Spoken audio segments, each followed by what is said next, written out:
They wanna know about the boy, know about the boy, they wanna know about the boy. Hey, what's up guys, it's your boy Mills from Kicks and Collectibles, and you guessed it, we got another RSX review. Now I swear to God, I do buy other sneakers, I just seem to gravitate towards these Pumas right now.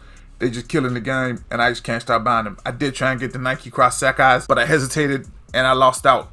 So today we have the RSX3 Tactics. These aren't a collaboration Puma sneaker, so the box is pretty standard. It's just green and white. Nothing too interesting. So let's go ahead and break this motherfucker open.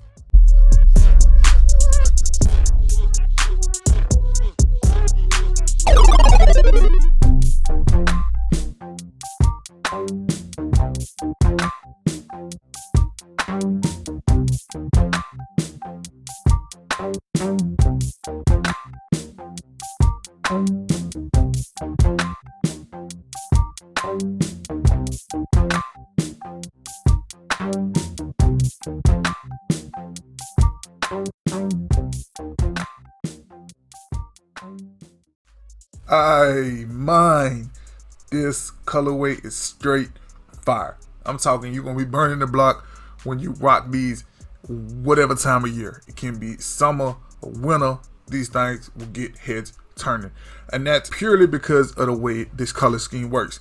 Now that ombre going from the black into that fire red and vice versa, it looks amazing. It looks like the front of your foot hot as shit because you've been running your ass off.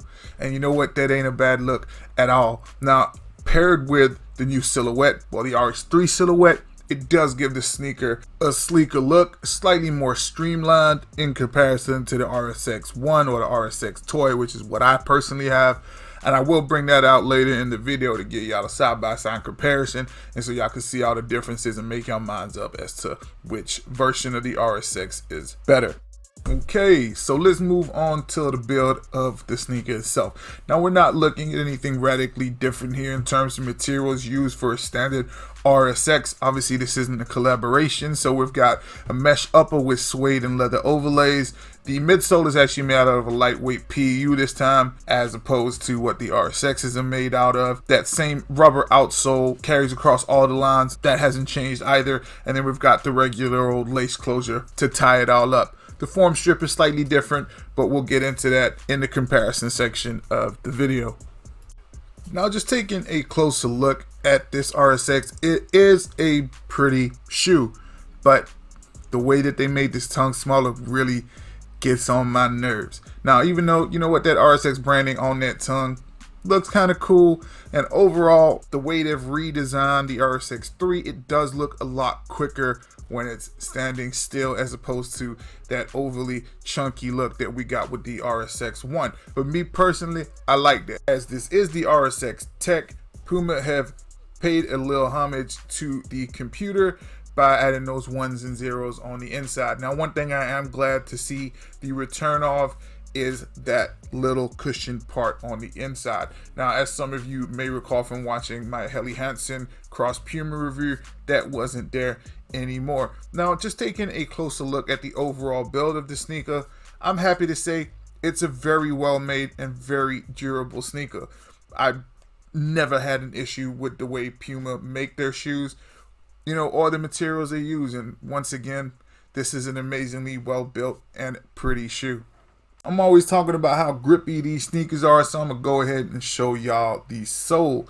Now, it's got the running system branding at the bottom, as you would expect, and you know what? This is the reason why you will never slip and bust your ass in these sneakers. Look at that grip, one of a kind. So I just wanted to give y'all an idea of the shared design language between the RSX mids and the RSX low threes. Now you can see that starting off on the back with that change in patterning and the removal of that pull me tab that was on the back of the RSX ones, which personally I really liked. And as you can see, I'm pointing at the toe box there, and that's where some of the major aesthetic differences are on the RSX3 silhouette. Me personally, I do still find that wider look, even though dimension wise it's more or less the same and the fit is still the same. That sleeker look is yet to grow on me. Now I'm gonna bring out the OG of OGs, the RSX Toy. Now this is hands down my favorite shoe in the entire world, and we're just gonna go ahead and get right into the bullshit, the drama. Now I'm really not feeling the way they've downsized this tongue. I know, I get it. It's to make it a sleeker looking sneaker. It's updated, but you know what? Why change the freaking tongue? This shit makes me mad as hell. Overall, I don't think that the changes that they've made, you know, just looking at the toe box area, are all that bad. I mean, it just looks a little narrower, although like I said earlier in the video, the dimensions are exactly the same. It just feels weird to me.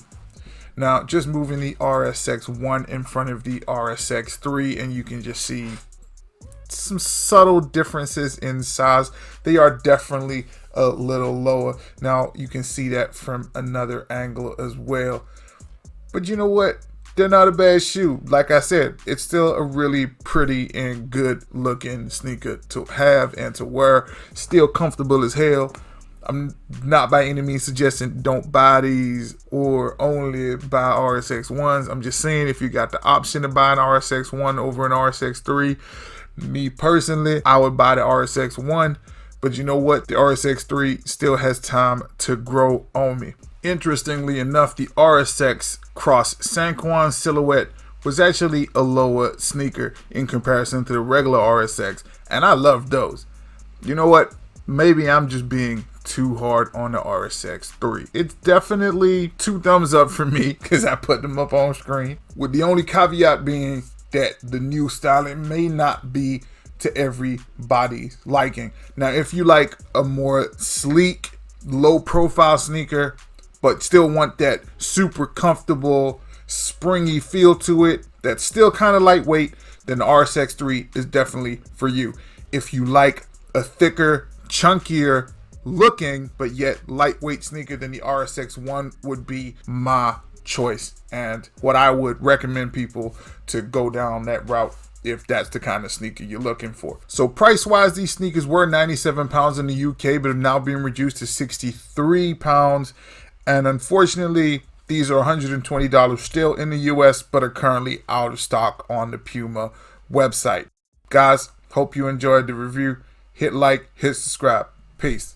They wanna know about the boy, know about the boy. They wanna know about the boy, know about the boy.